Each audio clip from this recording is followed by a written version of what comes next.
सोमवारी आलेली अमावस्या म्हणून या अमावस्येला सोमवती अमावस्या असे म्हटले जाते.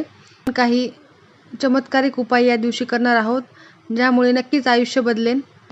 अर्थातच या दोन्ही शुभयोगांमुळे आपण हे उपाय केल्यास निश्चितच फलदायी असेल. काय महत्त्वाचे काम करावेत, शिवाय हे 4 उपाय अवश्य करावे. त्याचबरोबर या दिवशी चुकूनही करू नयेत काही गोष्टी. हे सर्व मी तुम्हाला एकाच व्हिडिओमध्ये सांगणार आहे. अगदी महत्त्वाचा व्हिडिओ आहे. व्हिडिओ शेवटपर्यंत बघा. काही उपायांमुळे आपले आयुष्य नक्कीच बदलेल. त्याचबरोबर या शुभ मुहूर्ताच्या अमावस्येला काही गोष्टी अवश्य कराव्यात. म्हणजे आपली दिनचर्या असते त्यातीलच काही गोष्टी आहेत. या 5 गोष्टी मी तुम्हाला सांगणार आहे. त्याचबरोबर काय करू नये हे देखील बघा. हे देखील खूप महत्त्वाचे आहे. या दिवशी आपण कळत नकळत काही गोष्टी करतो, तर चुकूनही ह्या गोष्टी करायच्या नाही आहेत. चला तर व्हिडिओला सुरुवात करूयात. नमस्कार, मी मोनिका. तुमचे खूप खूप स्वागत आहे. कोणत्या 7 गोष्टी आहेत त्या प्रकर्षाने टाळाव्यात हे आधी आपण बघूयात. त्यानंतर बघूयात काय करावे आणि महत्त्वाचे 4 उपाय.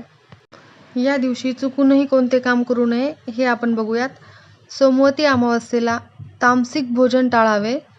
ते केल्यास भविष्यात त्याचे विपरीत परिणाम होतात, म्हणून तामसिक भोजन टाळावे.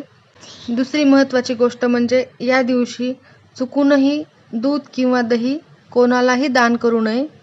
तिसरे काम आहे जे आपल्याला करायचे नाही आहे. सोमवती अमावस्येला चुकूनही कोणत्याही झाडाला इजा करू नका. यामुळे पितृदोष निर्माण होतो. यामुळे कोणत्याही झाडाला इजा करू नये आणि त्यामुळे जीवनात धन, अन्न आणि सुखाची कमतरता भासते. त्यामुळे हे काम नक्कीच करू नये.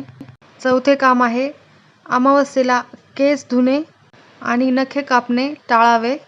महिलांनी तर या दिवशी चुकूनही केस धुवू नयेत. असे मानले जाते की या दिवशी असे केल्यास घरामध्ये गरिबी येते व गरिबी राहिल्याने संकटे वाढू लागतात. 5वे काम जे आपल्याला करायचे नाही ते म्हणजे अमावस्येच्या दिवशी कोणतीही खरेदी करू नये. यामुळे पितृदोष निर्माण होतो. पितरांचे स्मरण करण्याचा हा दिवस आहे.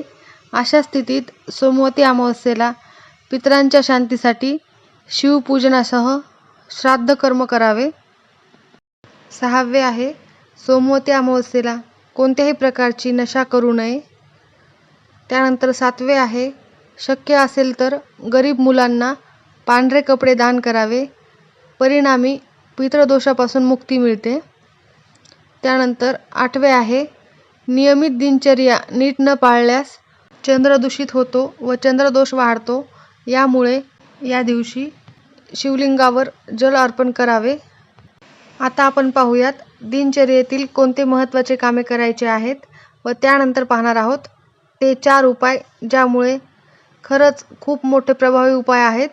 यामुळे तुमचे आयुष्य नक्की बदलेल व सर्व समस्यांवर सुटका मिळेल.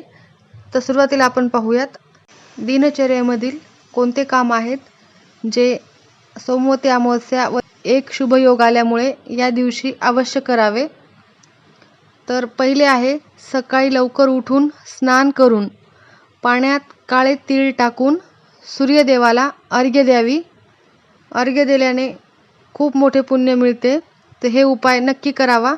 उपाय म्हणजे दिनचर्येतीलच हा एक भाग आहे, तो हा अमावस्येला नक्की करावा. त्यानंतर दुसरे आहे पूजा घर स्वच्छ करून महादेव पार्वती म्हणजेच पार्वती माता आणि भगवान शंकरांची पूजा करावी. त्यानंतर तिसरा आहे सर्वप्रथम शिवलिंगाचा अभिषेक करावा. नंतर बेलपत्र, भांग, धतुरा, फुले इत्यादी अर्पण करावे. त्यानंतर रुद्राक्षाची माळ घेऊन मंत्रजप करावा.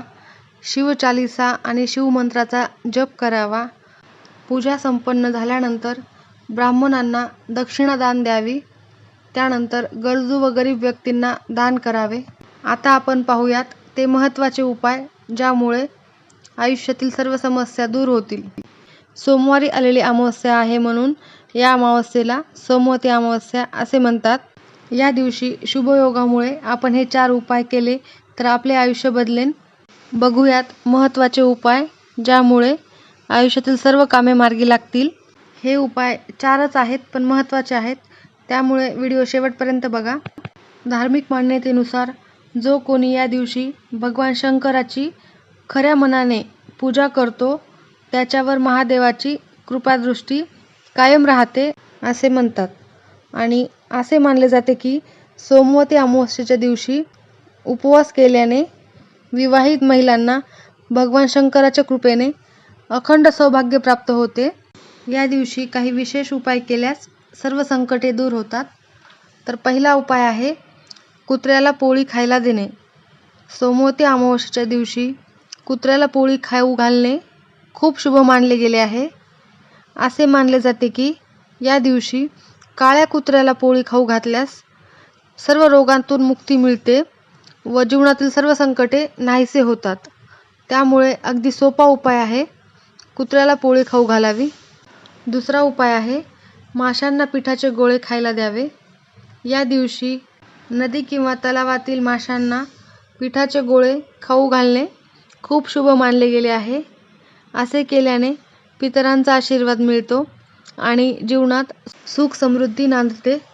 तिसरा महत्त्वाचा उपाय आहे, या दिवशी सोमवती अमावस्या असल्यामुळे हा उपाय नक्कीच करा.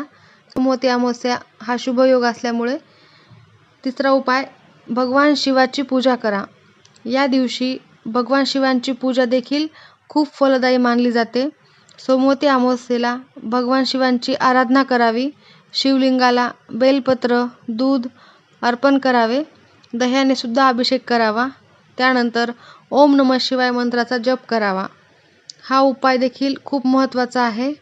त्यानंतर शेवटचा पण महत्त्वाचा उपाय, पिंपळाच्या झाडाखाली दिवा लावावा. सोमवती अमावस्येला पिंपळाच्या झाडाखाली तेलाचा दिवा लावणे शुभ मानले जाते. दिवा लावताना त्यात लवंग टाकावी. यानंतर दिवा लावावा.